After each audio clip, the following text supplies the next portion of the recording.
You will now glean some vital information how to go faster. Great. Thanks for the introduction. Can everybody see the screen? Because we're going to show a lot of graphs and things, and we'll try to keep it pretty basic, but we have a point to see the screen before we hear it. So kind of get an overview of where everybody does. You might already have a power meter. Who trained by heart rate? Who trained looking at their speedometer? Okay. Who just drove down the rise of their bike? Daryl, what do you do? Kind of only above because it's kind of a power meter. Okay. So, Michael gave a great introduction. My history with power meters. I got my first power meter in 2007. It was actually not this exact same one, but the exact same style Powertap. Powertaps are really, really good, reliable ways to measure power. Then I started coaching my first athlete, started using Power in 2008. So I got on the bandwagon pretty quick and pretty early on. Power meters aren't really new. SRM made the first power meter available to the public in 1989. I think for a few years before that, elite athletes in Germany were using power meters. And finally in 89, they decided, hey, let's use it. And this Lance Armstrong guy started using power basically immediately. And we all saw how that kind of took off. He did pretty well. And so, right now, I'm riding the core power meters, the crankbase. So let's kind of get right into this. So we're all here to get faster on the bike. Bike here, okay with how fast they go. We're almost go faster. So there's a couple of ways to get faster. You can buy your speed. You can buy lighter equipment. You can spend 10 grand on a really light bike and go up hills fast. You can come see Michael for a great body position on your bike fit, which is highly recommended no matter what. Aero helmets, probably the next biggest aerodynamic gain to help you buy speed. Aero helmets are dirt cheap compared to an aero frame or aero wheels. You can spend lots of money on that. Aero clothing, you got skin suits with dimples, helps you go a little faster too. So that's really tight. Or we can build fitness. And of all of these, you probably guess which one we're going to be talking about. So you might tell me what fitness is. When you think of fitness, what is it? Oh, what is it? Ability to suffer. Ability to suffer. Training your body to raise threshold limits, mostly aerobic instead of max VO2. Sure. So we'll say the benefit your body receives from the stimulus of activity. That's pretty close for you can suffer. So how do we can actually gain this fitness? If you spend time on your bike suffering a lot, you can go ride 20 hours a week and gain a lot of fitness, but that also takes 20 hours a week, and I'm not here to ride my bike 20 hours a week. So we can do an organized training plan, really stretch our bodies through intervals and riding hard, get lots of recovery, so our bodies can grow from that stimulus, and then we can get more effort. So for example, we'll graph if you can see little intervals. We need to have times where we're really stressing our body really hard, then times where we're going really easy to help recover. So you're able to stretch your body hard. This is really, really important for building fitness. So we know we can get fit, but how do we actually measure how fit we get? So there's one way to do it. It's called the RPE scale. Those who don't have heart rate monitor or power meter in here might use this. It's like, well, they just say, go ride your bike at an effort of 8 of 10. Well, okay, but what is 8 of 10? We know 1 is basically easy walking on an effort level. And 10 effort level is like a maximum sprint, like something you can sustain 15 seconds on your bike, full out, really hard. But somebody says go ride at a 7. What is that? 6, 3. Don't know. So we can also train by heart rate. You use a heart rate monitor, and it measures the beats per minute. And it provides you that tangible number. I can say go ride at a heart rate of 130. And Joel will go ride at a heart rate of 130. It gives us something easy to do. The heart rate is how our bodies react to the stimulus of the exercise. We're not really measuring the exercise. The exercise isn't your heart rate. The heart rate is what you get from doing the exercise. Now we come to power. It's measured in watts. Similarly, that's a tangible number. I can tell Joel it's time to go ride at 200 watts. You can go ride at 200 watts. But this time, we're doing a direct measure of stimulus, not the heart rate. So this kind of takeaway is you need to be able to make a gain in your fitness by doing a stimulus to your body needs a given stimulus for a duration of time, and we want to measure that stimulus. We don't want to measure the effect. So those are talking about speed training, faster better, right? So if you go ride for 20 minutes at 25 miles an hour versus 18 miles an hour, you're doing better. You're doing faster. Well, what if I said it's not better because what if you ride for 20 minutes and you're going downhill at 40 miles an hour versus up, 7 miles an hour? Which one's a harder workout? Yeah, the uphill. So, speed in training doesn't really matter. Speed should be, if I can get rid of everybody's speedometer on their bikes, I would. Because it really doesn't matter. Put it back on race day. But for training, I would cover it up. So let's talk about what is power. Power is actually the work provided by the rider through the bicycle to make your bicycle go. And in cycling, there's two components, cadence and torque. We're going to go into those a little more detail. And power is simply just your torque times your cadence. A little more. It's measured in watts. So cadence. Everybody know what cadence is? How fast you turn your pedals? Pretty simple. Everybody have a cadence meter on their bike that measures cadence? Everybody don't?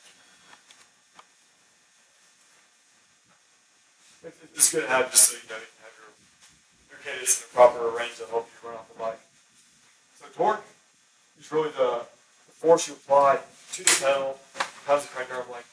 But we're lucky because the crank arm length, this distance is never going to change. So really we're talking about just the force onto the pedals. So now we're taking it down to we just have the force we're putting into the pedals and the cadence that we have. That's all power is. Set the force onto the pedal times the speed you pedal. That's how you get power in your bike. It's pretty simple. There's two scenarios to do it. If we use, say, you have a really high cadence and a low amount of force, you can get some power, and we call those people spinners. You might have heard of people that are grinders. They use a really high force and a low cadence. So no matter which way you get there, you can achieve the same power by spinning your legs really fast and having low force, or having a low cadence and a much higher force. Does that make sense? Everybody follow? That's all power really is. So we go back to heart rate. There's a lot of external factors that deal with heart rate. If it's hot, everybody's got a heart rate monitor. You run outside in January, how's it run outside in July? Your heart rate goes up. So it can go up significantly too if you're running the same pace. If it's really humid outside, in Mississippi we have 90% humidity versus 20% humidity. You have a higher heart rate. Hydration goes into almost cardiac drift where your blood becomes really thick because of lack of hydration. Your heart has to pump harder. Then you have lack of sleep can make your heart rate go up. Stress from work, family life, all this stuff can jack up your heart rate. So there's a lot of external influence in your heart rate. So we look at power. What power really cares about is nothing. And this is what's really hard for a lot of people, is power tells the truth. It gets rid of a lot of your excuses. Oh, I was tired. Oh, I wasn't very well hydrated. It was hot outside. It doesn't care. When an athlete sends me a power data, I can see either you did it or you didn't do it. There's no black and white. I mean, it's all black and white. There's no gray in there. So a lot of people don't like power because it tells that cold hard truth that either you made the workout or you didn't make the workout, and there's not really any kind of excuse you can use. So it's this stuff. Brutally honest. Brutally honest, exactly. So, I hear you, Kendrick, but I just want to ride my bike fast. Well, if we have a given road that we do, say if you're on a training ride, and there's a hill out there. And let's just say this is just an easy ride. You're going out there, just kind of easy ride. So you just want to ride it by constant speed, and your speed is just nice and flat across the board. No big deal. You know, everything's going on. You're going up the hill at 12 miles an hour, you're going across the hill at 12 miles an hour, you're going down the hill at 12 miles an hour. Everything 12 miles an hour is great. But if you look what happens to actual power, as soon as you hit that hill, you're going to see a giant spike. And as soon as you come off that hill, you're going to see it's going to dip down a lot. Because the power required to actually go up that hill and maintain that speed is really high versus going flat. And then you're basically going to have to drop down your power a lot to go down that hill. And what your heart rate is going to do, your heart rate always lacks power because heart rate is a response to the stimulus. So at first you're going to be okay, but then your heart rate is going to skyrocket really high. And by the time you get to the top of the hill, you'll see that your heart rate's high. Everybody with heart rate like you should experience this. Halfway up the hill, you're still okay, but when you get to the top, it's pretty high. And the same thing when you're coming down the hill, the power's going to drop, so your heart rate's going to drop. So your easy ride now turns into intervals. Because you're trying to maintain that constant speed and your heart rate's going everywhere. But we wanted an easy ride. Riding by just speed doesn't quite cut it. So now let's do the same road, and we're going to go by constant heart rate. So nice, easy heart rate, no matter what, you're going up the hill, you're trying to shoot for that 130 beats per minute, or whatever. So now let's look what happens to your speed. So as you're trying to ride with constant heart rate, you'll see as soon as you start up the hill, get a little tougher, you're going to have to slow down to keep your heart rate down. And then once you get to the top of the hill, you're going to have to increase your speed a little bit to keep your heart rate up. When you go down the hill, your speed's going really high because your heart rate stays the same, you're actually putting more effort on down the hill. That's kind of what happens. And when you do this, the power changes a little bit from what we saw before, but you're still doing intervals on this easy ride. Those of you who have actually ridden with me, you'll see that when we hit hills, we go pretty darn slow up hills. Because we're trying to maintain constant power on easy rides, not do intervals. But we go really fast down. So let's ride by constant power now. So the last thing happens is we're going to say, all right, I'm going to ride, no matter what, let's ride 180 watts, just nice and constant. Heart rate is going to be constant too because heart rate is the response for the stimulus of the power. If that makes sense. So no matter what, now you're going to be getting a constant heart rate too. But the problem is speed is going to really drop down when you go up the hills. It's going to pick back up. When you go down hills, it's going to go really fast. Well, are we still doing intervals here? No, we're not, because now our effort level, which causes the intervals, the increase of effort, our effort level is very constant. So your heart rate will be more constant. So it's really a way to keep yourself in check while you're out there training, racing. We'll talk about racing, but you wouldn't race in the exact same principle. Everybody cool with that? So you know, kind of see how power's got its a little bit of advantages now. Well, how do we change? What really changes the speed if the power is constant? Well, your body, so anything that's causing you to change the resistance will really change your speed. So your aerodynamic drag, if your aero bars, you're going faster for the same given power versus if you're on your base bar, wind, body position, aero wheels versus non-aero wheels, uphill versus downhill, if you're going uphill slower, same speed, downhill faster, higher rolling resistance. A lot of other little stuff like how much lube your chain has on it. You know, all those little things will really affect it, but it all adds up. So if you ride with constant power, all those little things will affect it, but in the end you'll still be having that constant stimulus for your gain in fitness. So when we train, we should really we need a baseline place to start. This is testing. Because if you don't know where you are, how do you know where you're going to be going? Then we can develop a training plan, we can train, test. So let's go through a couple different testing scenarios. My power and heart rate. So I told Paul to go out and do a 20-minute time trial in January with this power meter. The average is 225 watts. And just for kind of a reference, he goes 9.5 miles, and in June he does it, and 15 watts higher, a little bit further. So do we see an increase in fitness, producing more power? So simple answer, yes. Same scenario. This time he goes the same distance, but he still has an increase in power. Maybe it was really windy the second day. Like I said, all those external factors, we don't really care about with power. So the increase in fitness, he still produces power. So yeah, it's black and white. This time he goes out in January. He misses logs running between February, March, April, and he only produces 215 watts. He doesn't go as far, but if we say there's an increase in fitness, because no matter what external effects happen to him, he still didn't produce enough power. Maybe he went on a hill or something. He didn't go as far, but he still didn't have that same amount of stimulus to get that same high power. So let's go now to heart rate. So in January, 178, June 189. We know what happens when it gets hot in June. So is this an increase in power, in fitness, I guess we'd say? Not power, but increase in fitness. If you go a little further, it's hotter in June. Maybe. So many variables.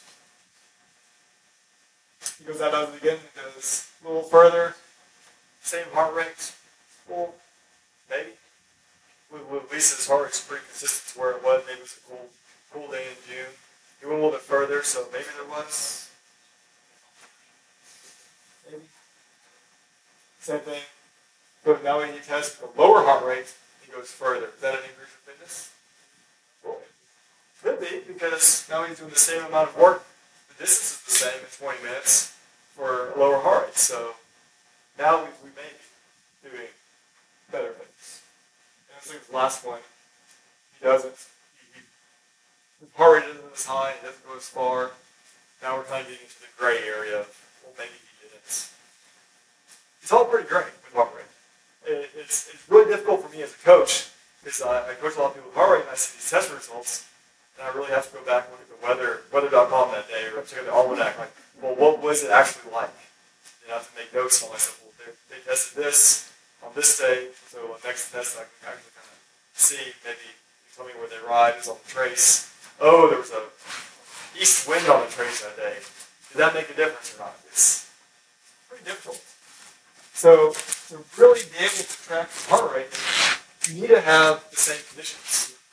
If you can be on your trainer's side, making sure you have the exact same hydration, you have the exact same stress, you have the same amount of sleep last night, you ate the same breakfast, temperature inside the room is the same, so wind on the trainer, then you run outside, maybe you do it out and back so the wind cancels out.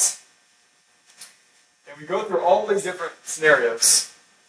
You travel the same distance, low heart rate, same distance, same heart rate. 9 different scenarios here that you kind of have to go through to see if there's fitness changes or not when you train by heart rate. Some are blatantly obvious, but a lot of them are pretty great. You always have to always ask the athlete is, well, were you motivated to really push hard to get your heart rate up? Or why wasn't it high? Or was it really hot? Or, there's just a lot of stuff. Versus if we look at power, more power improvement, less power lost. Like I said, this bike doesn't care if I'm tired or not, but my heart does. You got that problem with heart rate. So it kind of creates a pretty clear picture of the differences of heart rate and power. Any questions about heart rate? Or ready to throw them away? I really like power because I don't have to wear a heart rate monitor. I hate wearing little straps. There's a pain in the butt. Half the time they don't read. You swell them a whole lot, they go bad. So, but heart rate is great if that's the only metric you have.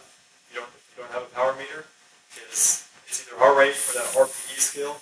If I go tell you to work out at 7, you're guessing that was just fine. heart rate better than nothing, but power is a much, much better way to go. So now we're into our training and testing. We know where our baseline is. Joel Wynn did this 20-minute test.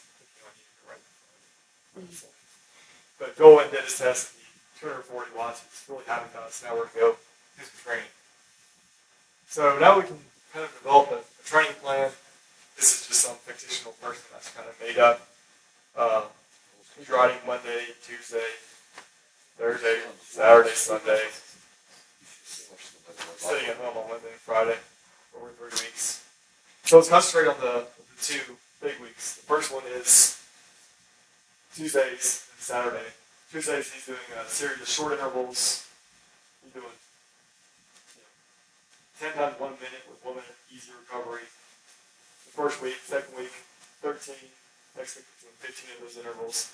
We can see kind of now exactly how we can structure those 1 minute intervals to always be increasing. It's always increasing things. Similarly, on Saturday, having the power meter makes it pretty easy to say, well, we know where his threshold is from his test, so we can do some sub-threshold type intervals, longer intervals, and always building fitness, and then we can kind of see, we can assign it a value of how much each week stresses him. So we can also see how much it's going to take to recover from that. So there's ways to actually see. If you have heart rate, well, anytime in here, there's any of those other variables, even during the workouts, that there might be a problem. Or there be, not a problem, but there might be inconsistency in your training, so you don't get a maximum benefit. So let's kind of look at those 1 minute intervals now. So here's 6 minutes worth of 3 intervals. We can extrapolate that to 15, 20, however many you want. But if we look at how heart rate really works with short intervals like this, you start off, well, heart rate is a response, so it's going to lag. And it's going to finally catch up to your power by the end of, kind of halfway through, towards the end of the first minute. Then you have to come down. Then it's still not going to be all the way down for that next minute of recovery. Then you go back up, it's going to start going back up again. Middle of your interval, and down to the recovery. So it's always going to be off from what you're doing. If you're looking at your heart rate monitor, if you're recovering, you're going to say, drop lower, but it's not because that's going down time. And another bad thing about it is you'll notice that this line are a lot higher than when you started. So every time you do an interval, you're going to recover a little bit higher. You're going to recover a little bit higher. So you're going to start seeing that. What's going to happen is you're going to really start dropping off your power. So your power number starts getting lower too. So now you're no longer doing the workouts because everything is being adjusted to a lower power, so you're not getting that same stimulus. So it doesn't really create a very pretty picture of how your workout's going, especially if you're doing 21-minute intervals at 260 watts or whatever, and you're just, that's the ideal when you look at your heart rates. The last 5 might be at 230 watts, but you can hold another fitness realm. You're no longer pushing really hard, you're now just mediocre doing it. The problem is your heart's just not coming back down.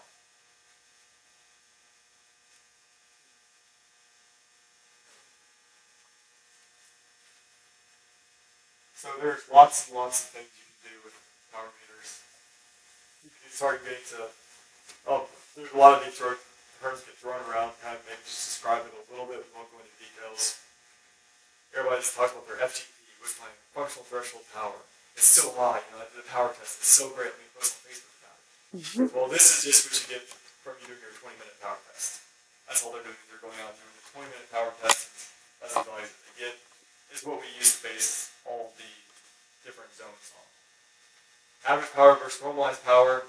Average power is if Joey goes and rides for an hour, what that average power actually is. Normalized power is they do a bunch of math with your average number, and that's actually the toll that hour-long ride took on his body. Actually what he does is that variation in this power. Intensity factor just lights the normalized power to your FTP, so of that hour ride that Joey Wynn did, how hard actually was it? And then you can actually go into training stress score and see, well, that hour ride, well, it's going to take him 6 days to recover from it because it was so hard. Or 3 days or 2 days. If he goes and does a ride, the pops in a training piece and he calculates all this stuff automatically. He says training stress score was 75. He knows you go be great for tomorrow. You can go schedule a run for the next morning. But it's like 1, he's going to be laid up in bed for a week. So you really use it to help plan your weeks. You get really in depth. You don't have to get in this depth to get the benefit. Even just seeing how you're out riding and everything. Everybody here does triathlon? Do you mind just bike racing? Want to be bike racer? Okay, we'll talk about it a little bit. Anybody ever heard of burning matches? Yep. I'd be more for a road. Exactly, yeah. We're kind of talking about roading now. These people talk about mountain bikers or BMX bikers. So, anybody not heard of matches? Alright. So the idea is that you have a book of matches in your pocket when you're out riding your bike, and you have a book of matches that has 10 matches in it. As soon as you use that, as soon as you do a hard effort, you burn a match. Next hard effort, you burn a match. Next hard effort, you burn a match. Eventually, when you're done with all 10 matches, you don't have any more cards to play in a bike race, and you're pretty much done. You're going to be kicked off the back. Exactly. So, knowing exactly how you do in all these intervals and where your threshold is, you can keep yourself from burning matches. You can save all your matches till the end. When in a bike race, the only part that really matters, unless there's springs along the way, is the end. Like if there's a sprint spring, like on a crit, you might want to burn a match there. That might be worth it. But otherwise, you can save them all till the end. Riding hills in the wind. When we were talking about training, we said we wanted a nice and constant power. That's good, but we saw that your speed drifts down pretty low. You can't. Well, when you're out racing, you might want to give a little more efforts into the hills so you don't lose that speed, so you don't get dropped. And recover a little bit on the downhill, you spin out easy, you coast a little bit. So because you're not really trying to build fitness, you're trying to get from point A to point B the quickest amount of time. Not great for building fitness, but it's great for racing. Same thing with the wind. You're going into you're in a breakaway and you're into a 30-mile-an-hour headwind, barely going anywhere, it's really bad. Well, you might want to push a little bit harder to actually go somewhere. Then if you know the course is going to change, you have a tailwind, you can back off a little bit, say get some of that energy back and give the race some recovery. So pacing for time trials, this is pretty easy if you know what your threshold is. Today was the World Time Trial Championships, and Bradley Wiggins got second place. Michael pointed out to me that he got like 450 watts average for the hour and 6 minutes he was riding. It was a very long time trial. Wow. And then it's closing in at 500 towards the end as he's pushing towards the finish. That's pretty ridiculous. So I mean, that means the threshold probably going to be around like 540 or so, which is astronomical. So knowing that number, you know exactly how long you can push for an hour, and what exactly you can do. So when you're doing that bike race, the end's the only thing that matters. So when you get done with that bike race, totally coasted, you know what you can do. Breakaways, very important. If you're in a breakaway in a bike race and you're drafting and they're pushing 20 watts over your thresholds, you're not going to last very long. So you might as well get off the bike race, get out of the breakaway, get back in the pack, and hopefully get some other people to help you catch. Because what's going to happen is you're going to be pushing over your threshold, you're going to blow up, and then you're going to be not only put back in the pack, you're going to be kicked out the back too. So it's really important to know where you stand, especially for bike racing. Alright, triathlon. This is what we do. This is where the beauty of it comes.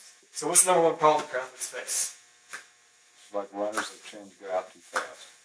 Go out too fast. Hey, don't talk about me like that. Being able to run off the bike. Alright. Over biking. So, riding too hard or what your fitness level is. So, the last couple of years, not last year, but before, there's this guy, Chris Lieto, ever heard of him? Big track athlete. His salary was based on getting his bike back to transition the fastest. That was basically why he did that. Everybody says he was such a strong biker, but then he kind of blew up on the run, that he rode too hard. My theory is he wasn't strong enough for what he was running. So if he rode that Ironman bike in 4:30, he should have had the fitness to do it at 420. Because that way, when he gets off the bike, he still has that energy left to do it. So people say he's too big, he's too strong of a biker. I said he wasn't strong enough because you never ride to the potential you can ride. Very rarely was your Norman Stadler in 2006 will the fastest bike split ever win a bike race. Very, very rarely. It's always the person who pace the bike very well, get off the bike, and run the fastest. Well, very similarly to the road biker, on a triathlon when you're out there by yourself, push a little bit harder into the hills. You know exactly where your threshold or VO2 max is on your power scale, so you can be looking at that number. You know not to go too high, otherwise you're going to be climbing up that hill. You have to really recover on the downhill. Same thing with the wind. You know, you can just how hard to push into the wind and not waste a lot of energy, so you can recover a little bit coming back, and still keep your speed up. So, ever heard bike for show, run for dough? That's really what it comes down to in triathlon, is biking to your ability, maybe even under your ability a little bit, and then being able to run quickly off to have a good race. Bonus. You might tell me what the bonus thing about power meters is. No way. Brush? Yes. Nutrition. Watts per really? Nutrition. Kilograms per watts. Power meters calculate the exact calorie burn. Those calories is a measure of energy, power is mechanical energy. So we know exactly on a bike ride. I know I can go ride for 2.5 hours. I know exactly at whatever power I'm going to do on the race. I know exactly how many calories that's going to be. Heart rate monitors and everything, you have to enter your height, weight, and all this other stuff. It's just an estimate. Usually they're not very good estimates when you get a power meter and compare it with your watch. So I know that I can go and say, this ride, this race is going to take me X amount of calories, and I know the run's going to take me about that amount of calories, so I can make sure I have the exact amount of calories I need. Nothing more, nothing less. You don't have an upset stomach, so you don't bonk. So really, once you get a power meter, there's almost no reason that you should be bonking on bike rides, because you know exactly what it's taking out of you. And cyclists got to have that energy at the end of the bike race. And like I said, in triathlon, you want to be able to have that energy to run on the bike. So having that number constantly tick in front of you, how many calories you use, extremely important to be able to run it off the bike. And you'll find out that most athletes will under-consume on the bike. As they really start looking at it, they're like, wow, I consume this half Ironman, I consume 500 calories on the bike, and I got off the bike at about mile 4 on the run, I just kind of tanked. And then I crawled home. I consumed 500 calories on the bike, and that bike ride actually took you 2,800 calories. So it's a pretty big difference. Alright, so now it's time to talk about power meters. There's a ton of different options out there. You have the SRM, like I said, first available in 1989. It's this one there. You have your Powertap, which Michael talked about. I showed you that one over there. Court, like one here on the bike, the crank-based one. Stages is a relatively new company. They attach a little pod to a crank arm. They multiply that crank arm by 2, so it's you get a power number. Power 2 Max is a crank-based one, based out of Germany. There's a lot of issues with it that they're kind of trying to fix. Garmin Vector, they're pedal-based, they're brand new technology. Been a couple of years coming, everybody's really excited about it. So, like anything new, you kind of don't want to be the first on the bandwagon. You want to let the technology develop a year or two before you get on that bandwagon. And there's a company, Pioneer, the same people who make like the speakers and everything. They have a crank-based power meter. That's brand new technology. Maybe Michael's something, I don't even think it's out yet, is it? It's not, and the Garmin was still waiting for shipping. Yeah. It's an ongoing process. So really, Kendrick is correct. Any new technology like that generally is going to have bugs. Stages went through it with their strain gauges, so you kind of want to let it settle in, let them work out the issues, and then jump in on the second year, whatever fits for you, whether it's crank-based, wheel-based, whatever. yeah. Garmin and Pioneer measure each day that. after having. They can, yeah. I don't know what Pioneer, but I know what Garmin does. Yeah, Garmin does. And then that can have its beneficial too if you think you have a weakness in one leg.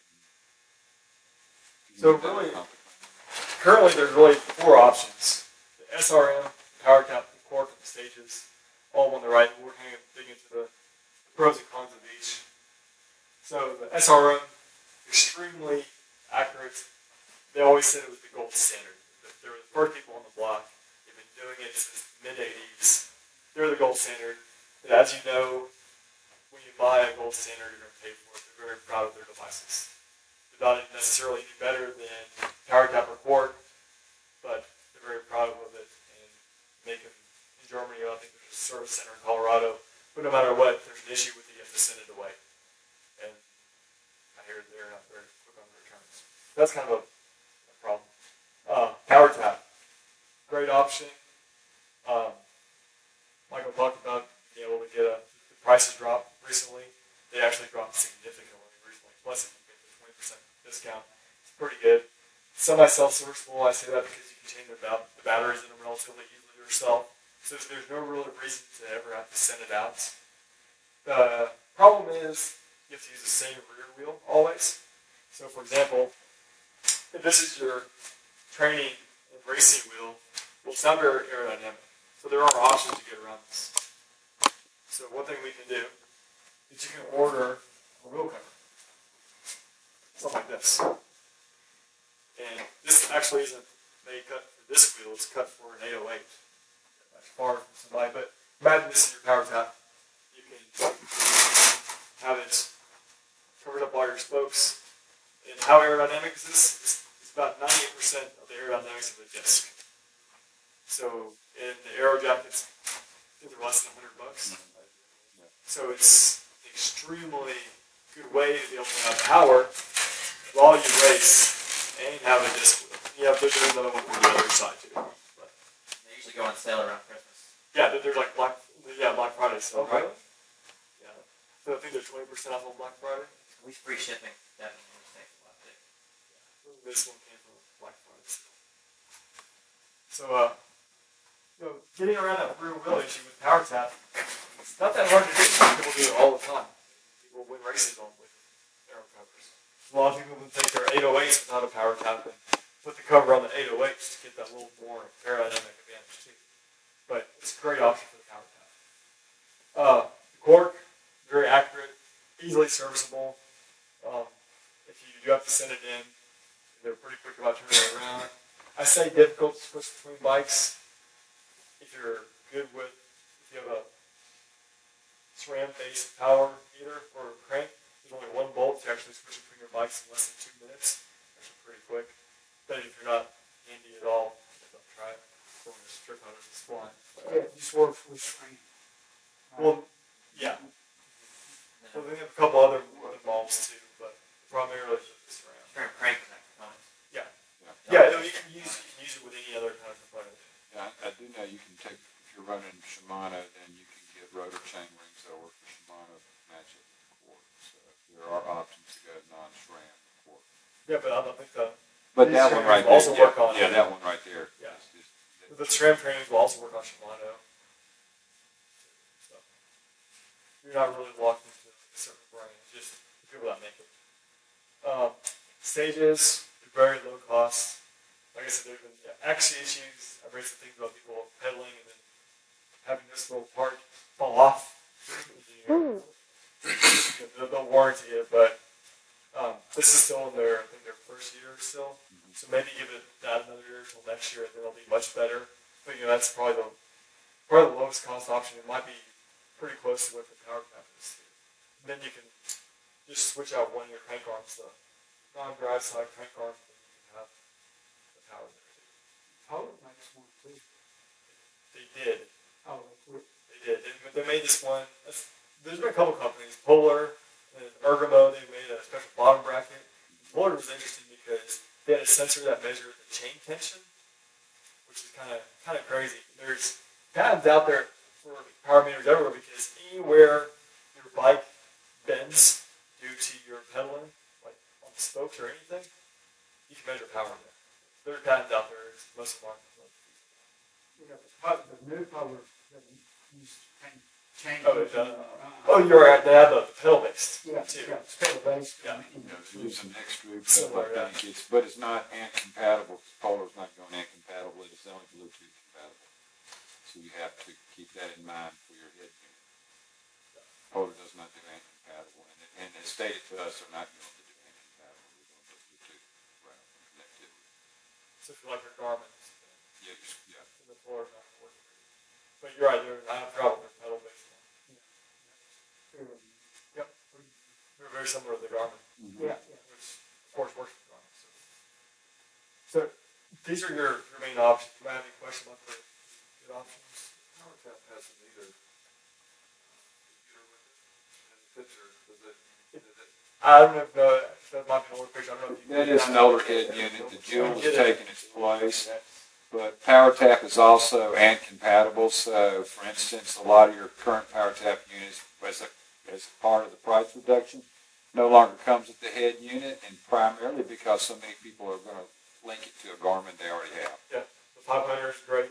The 910 everyone has is rolling. The 8 is, there's about everything. I mean, if you have a 910, you already have the head unit you need, so you just need power. What about the nodes? They are ANT compatible, and you could use a node. But you can't It's record just- data with the node. Yeah. And Okay. you can mine more data through either the Jewel or the Garmin than you can through the node, and you won't get your kcals, for instance, through the node like you can through the Garmin or through the Jewel. If we're uploading it, the node, you can't record data. So Exactly, you can't upload it either. Yeah, you can't upload and send power up to coach train feeds. All right, let's talk about copy trainers. Before Powertap came along, SRM was the only people out there. And so, if you wanted to measure power, you had to fork out the big bucks for an SRM, or you could buy a copy trainer. They're great for indoor working out. You can work on building your power, building your fitness, consistent workouts. You have some really cool stuff for entertainment value. You can put yourself on a course. You can upload your next Ironman course into it and kind of ride that course. But what happens when you go outside? How does that fitness translate to how you're riding outside? If you know indoors you can roll 210 watts for 30 hours, well, when you're outside riding without any kind of power meter, how do you know what 310 watts is? You really can't. Same thing with racing. It doesn't really help you with racing. So my solution is get a power meter. All of them will work on a trainer. Use your trainer. Now you have a copy trainer. Get your power indoors. Then you can think there's some other things like people are using Trainer Road for the entertainment factor. Safety factor.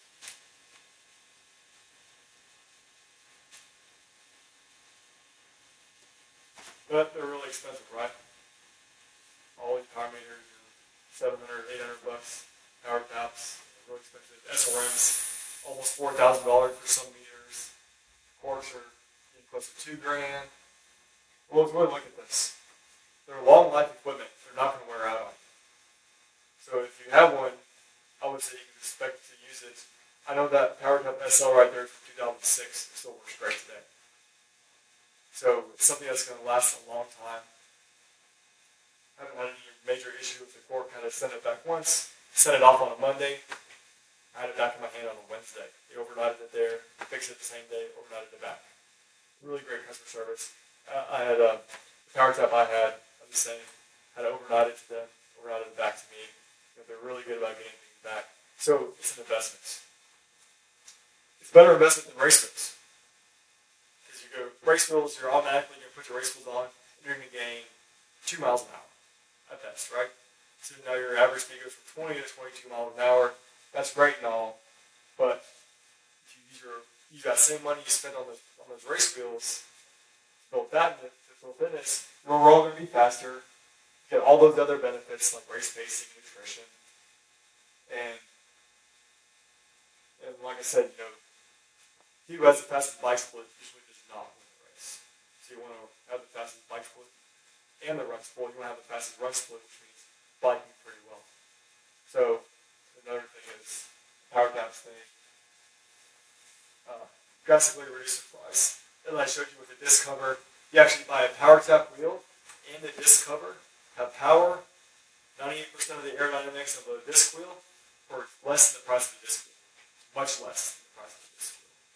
It was almost kind of a no-brainer. Now you're getting the race wheel and your power meter for less than the cost of the race wheel.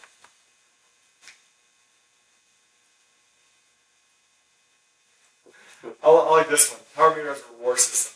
I had this roommate in college. He was nuts. But he did have one great idea in like the 2 year career. Like one idea. That would be Chad with it. No. Chad's a genius. No, this kid was. He was another guy. He had this bike. He had this. It was aluminum bike. He bought it from like Bikes Direct, online thing. Horrible bikes with it. And he like really bad components. Spent like $400. And he gets his bike. And he's like, well, I want a power. So he gets a power tap. So he's got like this power tap on his bike that just worked 3 times the amount of bike. Then he's like, well, I'm gonna do this. He says, I'm going to set up a reward system. When I get my FTP to be 300, I'm going to buy myself a new bike as a reward. So we trained all summer long, halfway through fall. When I did a power test, came back, got it. Well, in this meantime, he's been saving his money. He's a college kid, right? He's kidding. Ramen noodles every night. It's kind of ridiculous. Anyway, so he finally saved money. He said every reward. So he's like, all right, 315 is as you get higher, the gains are less. He's like, all right, I get to 310. Or sorry, 315, I'm going to buy race wheels. So he puts the power tap back on his new bike. We got trainings for another 4 or 5 months. You know, finally gets that 315 threshold. All right, I'm going to buy myself a pair of wheels. So he's really using his power tap to gain fitness to justify buying all that other stuff. Which is a pretty interesting way to do it. Take discipline and really get you out training and training properly, since the first thing he bought was a power tap. If somebody came up to me and says, all right, you're racing this weekend, you can either have your race wheels or your power meter, I would choose the power meter 10 out of 10 times every single time. I mean, take my race wheels, just don't. Because I know without the power meter, my run wouldn't be very good. My bike probably wouldn't be good either, because I'd be like, well, I got to hold back. How much do I hold back? I probably end up holding back too much versus having that push. So it's really a good investment, much better investment than race wheels. Yes. So lots of information that I sell anybody on power meetings. Not really selling, but you see the advantages.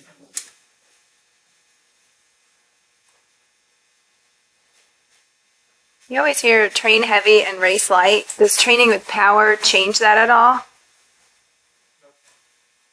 I don't think so. The whole train heavy, race light, that's really, if you actually think about like a weight type deal, you know, if you have a... You're wearing. You compensate with your wearing. Sure. Yeah. But added weight. You can, but this doesn't add any. This adds a few grams. This style power meter. Power tap's going to add a little more weight, but everybody gets caught up in weight so much. To really get a big benefit of weight, you got to be doing tons and tons of climbing. I mean, a lot of climbing. If you go look at what pro triathletes use, the guys who make their money, the guys and girls who make their money doing this, you go to the hilliest Ironman course, they're also going to be running really deep, heavy front wheels, and really deep disc wheels, because the power doesn't matter. Because the weight doesn't matter. Where does the weight matter? When you're climbing up Alpe d'Huez, the Tour de France, and you're going to finish on top of the mountain. That's when weight really matters. For triathletes, you shouldn't even be concerned about weight. Especially not any races around here. Definitely not any races around here. But even then, you know, Except body weight. body weight, of course. You lose that. Sure. I But know a guy who loses it with kids.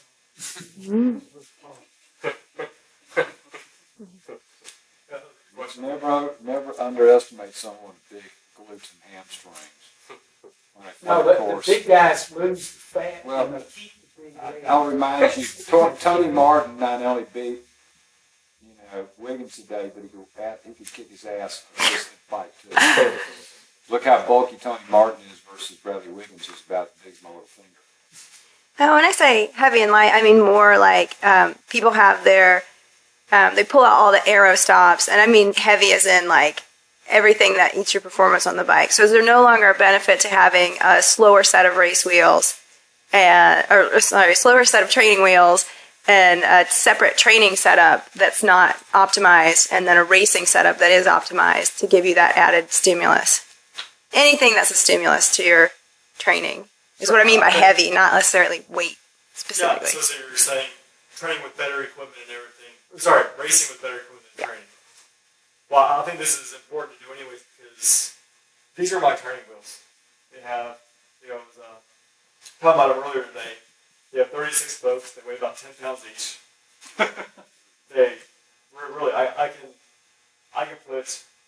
When I got these wheels, they had about 8,000 miles on them. I got them used. They were given to me, and this was back in 2008. I got them, so I got 5 years of riding. Who knows how many miles are on them now? But that's the thing. I don't really care because they're my training wheels. I don't care about speed. Speed in training, it doesn't matter.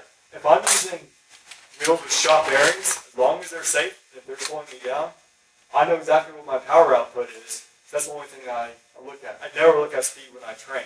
The 3 things I look at is time, because your body adapts fitness by stress over a given time. My cadence, because that's always important to know, especially if you're planning on doing a triathlon and running off the bike, how far the range is. And my power, because that's the stimulus I'm giving myself.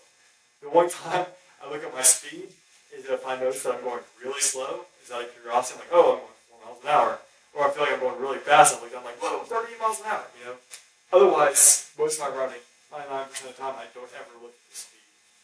So it kind of goes back, I can have really crappy wheels and stuff for training, but when I put those race wheels on, everything's going to be going faster, even if I am doing the same power, more power, less power. You really don't. Training with race wheels is expensive because if someone hits you, another rider hits you, and you have a $1,200 rear 808 on that bike, the chances are that guy is not going to cover that $1,200 808. Not if the And squirrel never hits you. overestimate the placebo effect of when you take your training wheels off and you put on your race wheels. That is a mental stimulus. That tells you that that bike is ready to go, therefore you are ready to go. You got a question? The difficult part is understanding the effort you give each sport. So, if you're coaching someone, and say to someone that's going to go to the contest this weekend, Too late. Yeah, I think it's 3 days. Okay. Would you be able to tell that someone that I want on the bike, I want you to hold a certain power meter? Absolutely. I have an athlete doing Augusta this weekend. We have an exact plan. He's going to hold 220 average for the entire run. They're going up hills, he can push to 235, maybe 240, so the speed doesn't drop down. Coming down hills, he can, if he pushes up to 235, 240 going up that hill, because the back half of the bike course is kind of hilly. Coming back down those hills, he knows he can drop it down to 210 or 220, still keep his speed up there. So he gets that little bit of recovery. So at the end, it should average out. He knows that he can push into the wind too.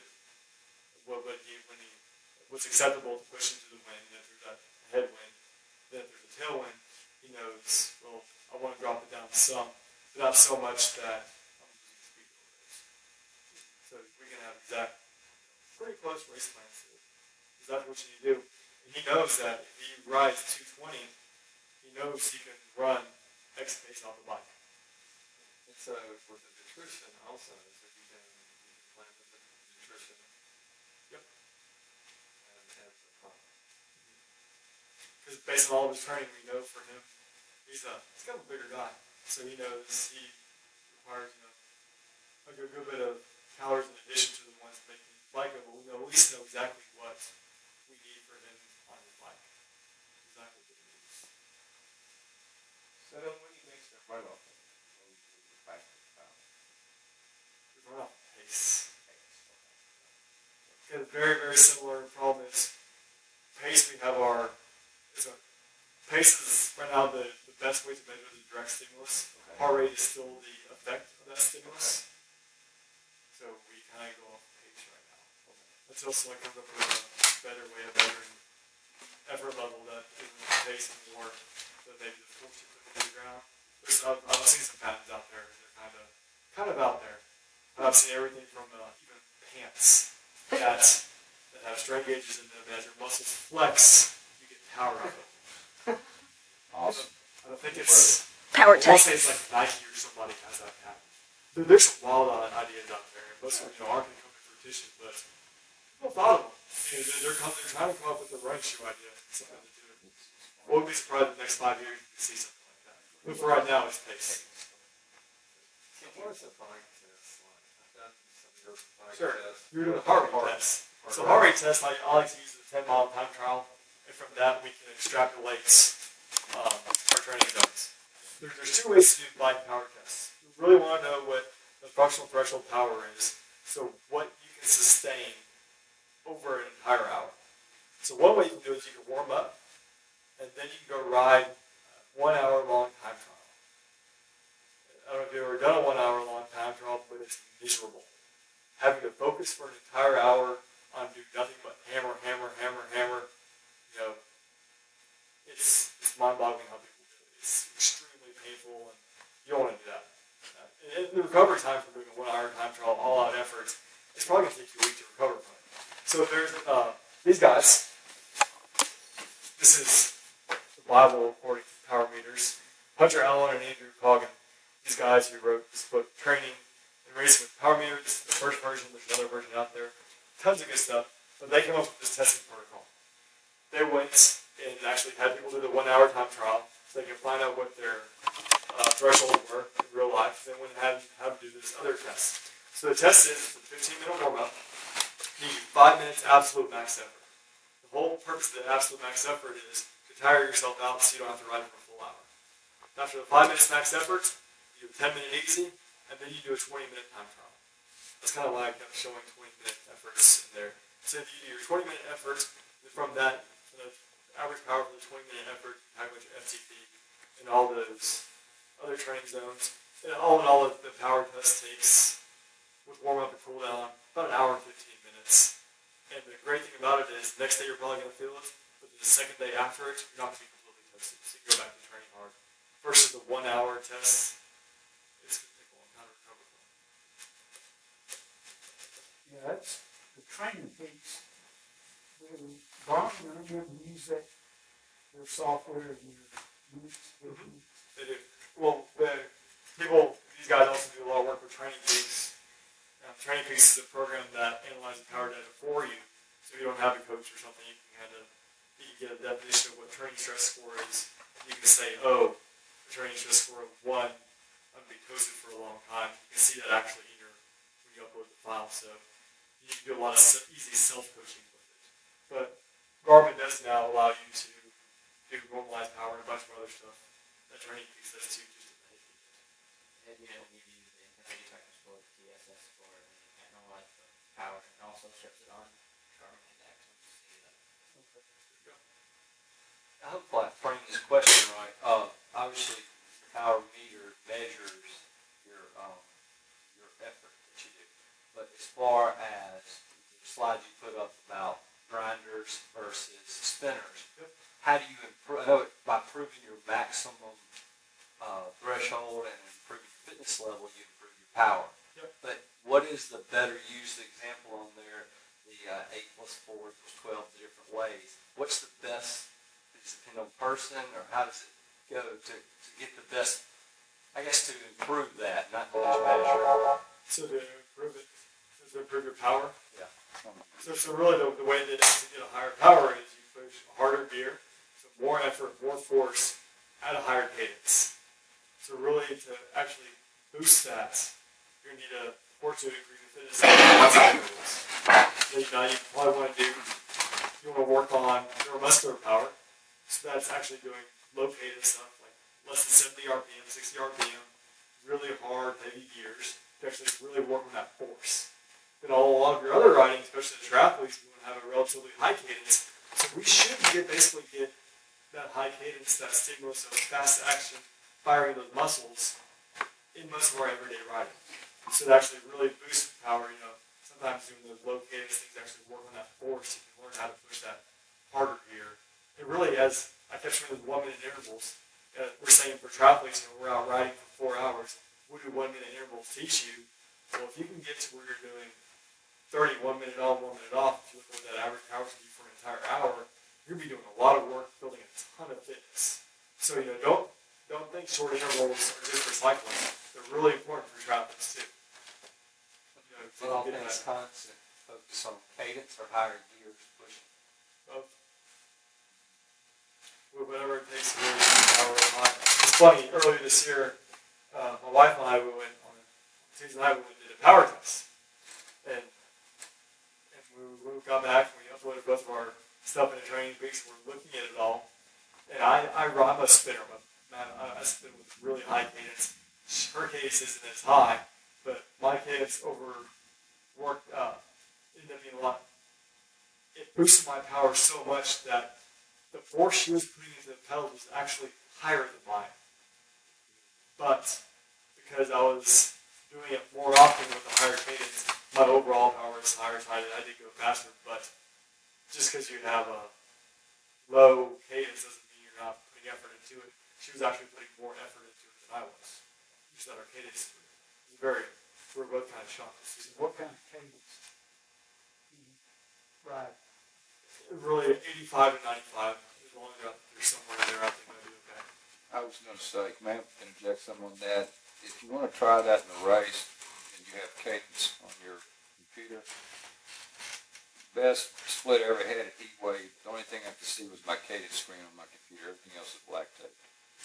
And if I went below 85, I went to an easier gear, and if I went above 95, I went to a harder gear. And, for an old 54-year-old road 107 out there, which is 22 and a half.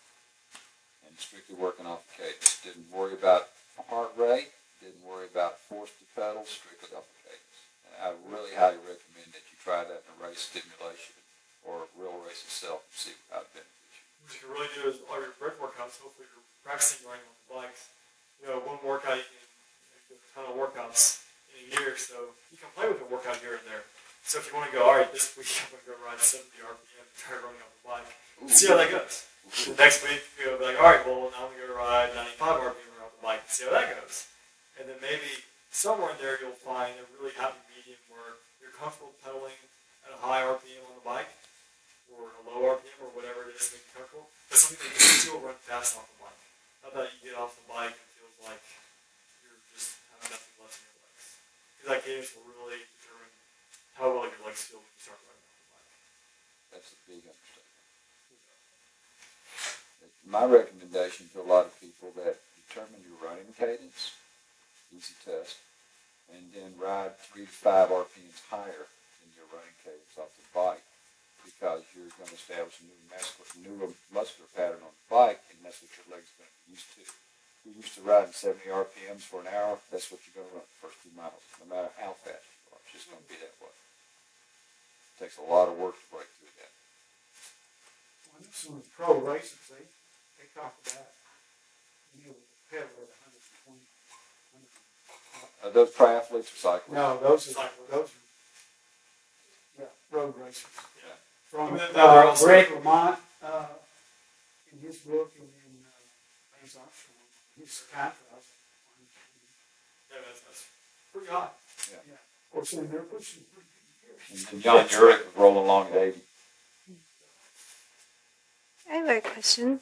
When you're budgeting the power output for like a brick or a race for one of your athletes, and you know their thresholds, do you start them at a certain percentage? Like, okay, if we're gonna brick, and I'm gonna start you at maybe 80% output on the bike to leave something in the tank for the run. Do you start with a percentage? Is it vary wildly from athlete to athlete? Do you find that to be consistent? It's pretty consistent across the board. I know if I can look at, I know what the training is, I know where he tested, so I can say, if the person just tested and he's doing a race afterwards, he may not be ready almost mentally for that really hard push of the new power zones. So sometimes we will actually say, you're capable of a little bit more, but we may not want you to be riding there yet just because just mentally you're almost not ready to push that hard, because if you're pushing hard in a race and it hurts real bad, you're more likely to be backing off. And that's going to kind of start thinking, oh, am I overbiking? You start maybe running into confidence issues when they get off the bike and start running. So usually they're at pretty good percentages. We know if for a half Ironman, a pretty good rule of thumb that we'll start with. Say it's like 82% of your FTP or something like that on for a half Ironman on the bike. So you go ride 82%. Well, we look at their data from their workout. Oh well, every time they did the long ride, they always ran. He was actually a little bit above this one, and he still ran fine. So maybe we can go up to 84%. Or if you rode 82%, get on the run, and it did not work at all. He was walking by like the half mile mark. Well, then we know we really got to actually. You probably can't do exactly that rule of thumb. You got to bring it down just a little bit. So there are lots of rule of thumbs like Olympic triathlon. You want to be just under your FTP, maybe like 96, 97%. Sprint triathlon, you want to be over it, so you're not holding back a whole lot because your overall race will probably last a little bit over an hour anyways. Ironman's be significantly different. So we have these rules of thumbs we go with and we adjust it. Then if they test, we may have to even push that adjustment even further out so they have that confidence that they can push that power for that amount of time. And you practice that with bricks throughout the season to make sure you're optimized? Absolutely. My theory is every time you ride your bike, you should have your running shoes in your trunk, ready to run every time you ride. That's the sport. The sport is swimming, biking, running is triathlon. My problem is I end up probably overtraining and putting too much in, and it kills me, my next couple of workouts. So if you have Power Meter, you can upload it and see what your training stress score is. You can say, Well, this workout was absolutely, because you'll see, if you did it this week, wow, that workout gave me this training stress score. Well, next week not to do that again. You need to back it off some. So then that way you can build it up. Exactly. Yep. It's all about, you build fitness over a long amount of time. You don't build fitness overnight. It's all about the small gains over time. They say to take an athlete from amateur status to elite status, they say it takes 10 years of working out 20 to 30 hours a week. Take the average person to what somebody in the Olympics would be doing. So it takes a very long time. And you look at those younger people like the Alistair Brownlees, they're in their early 20s. They didn't turn into athletes overnight. They've been doing triathlons since they were 7 years old. That's when they started. That's why all the younger European kids, that's why they're so fast at such a young age. It's not because it's overnight, because they just started that young. Slow fitness gains over a long period of time is big fitness gains. That's like I say, my problem is overdoing it. When I feel good, You don't go. There's a lot of discipline, and Power Meter will really bring that discipline in because you have that number staring at you the entire time. What's the units of a training stress score? Is it in an index or is it? There's I'm such a nerd, sorry. Nerd question. Because you were saying you could say you budget your recovery based on that. So how do you translate a certain training stress score into days of recovery is really my real question. Broken down into ranges and it tells you. Yeah, they say at this range it takes about this amount of time. But really you're going to find out as you work with Power Meter, it's going to vary for people, so you're going to find out pretty quickly how you feel the next day. It's not a very straightforward calculation. I might have to just show you that later. So there's kind of like a chart where you could something you can start with and then go from there based on how you react to it. Yeah. I'll find it. No worries. I'll show you. That's good. Pretty fast. Any other questions? You were buying one tomorrow, which one would you recommend? The way things are now, probably the Powertap. The value for it. And you can get a race wheel out of it for. Well, when I had my Powertap, the air jacket wasn't out yet. So I was kind of stuck to either decide to race with my race wheel or race with my power meter. Usually I always chose my power meter, but now with the air jacket you can put on it, there's almost no reason not to do it. Especially if you have a lot of different wheels you want to race. If you have like a deep wheel and and disc wheel and all those, like 4 or 5 other rear wheels, you might want to go with something that's crank there. But if you just have, you're going to be running like a disc type wheel, so you get that aero jack on there and get a lenticular disc, 90% of the aerodynamics of the disc. That would be a reason not to go with the Powertap. You can switch between bikes really easily. The one thing I would recommend is if you do go with the Powertap, use a high spoke wheel. A lot of people, they try to get their Powertaps and they lace them to like, I think they even make like a 20 spoke hub and everything for it. Problem is, it's not as stiff, so there'll be a lot of extra deflection, so you're going to actually be having some, you'll be wasting a lot of power. You have trouble measuring that power too. Versus if you have a 32 spoke wheel like that, it's going to be really stiff. You'll be able to account for every single watt. And plus, if you're going to be covering it with an aero jacket, you know, there's no point in not having a lot of spokes. It's also your training that makes you more durable. Yep. Actually, rising better too. Exactly. If you have a training wheel with tons of spokes and you're out on gust green or something, you break a spoke, you know, you can still ride home. You don't even have to open your brake. You wrap that spoke around another spoke and roll. You have like a, let's zip, lace like a zip 404 with 24 spoke rear hub or 20 spoke. You break a spoke, you're putting up a cell phone. Yep. So yeah, Powertap is what I would really recommend. Do you find that your athletes that train with power have fewer injuries than your athletes who train with other metrics? Less overtraining, I guess. Less overtraining, yeah. Some bigger gains too. There are a lot more measurable gains. Like I was showing all the stuff in the tests. Big difference between heart rate and power. Heart rate, there's a lot of other questions that get asked to every time we test. We have to go back and look at the weather and all that other stuff to see if we can get into the light.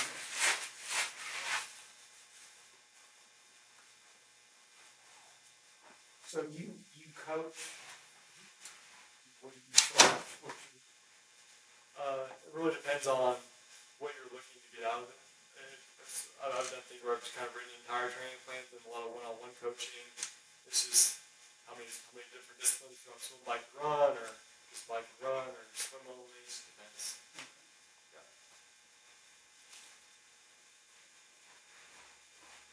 I just need to get Michael. We used to try to get it all. And he would train by heart rate. And he'd go, okay, everybody, we're at 144. Hey, you're going too fast. Love teasing. You want to give your contact info? Sure. If you have any questions, you can email me at kendrick.gibson@gmail.com. Or Michael's got my email address, so you can get it from him. Or you can see my graph reading sample. How many people doing Augusta this weekend? Raise your hand. Who knows their race pacing strategy? Who has one? I should have one. I'm going to go out slow and taper. Who doesn't have a race pacing strategy? These is going out fast and go faster. Go faster. Go fast, go faster. Cool. Well, thanks everybody for coming out. Hope you learned something and see the benefits of training with power. Hope I didn't bore you to death. That was really good. Thank you very much for coming out tonight. Thanks everybody. That was a ton of information. Appreciate it. Thank you.